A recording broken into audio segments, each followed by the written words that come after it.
But tá is mo job tá ag freistal as litrumáin go gaile. Bhím aber díal alla harta gantar Cumann Peile Ní Bheanna, Cheathrú Rua, na Piarsaí, Micheál Breathnach, Spideal, Bearna, agus chuig go cheantar bhí penny.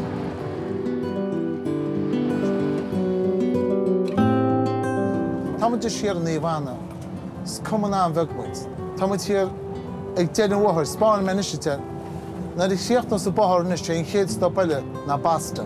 Ní léon aine tíocht sa gantar nús aber mónteoirí scaile nús gáirtaí nó daoine mar sin na chóircún go Cumann Peile.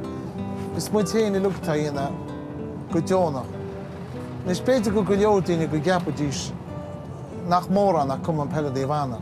Ach tá sé antáfta gúine tá hir sa gantar, mar ceappa muide go iontacha Cumann muid.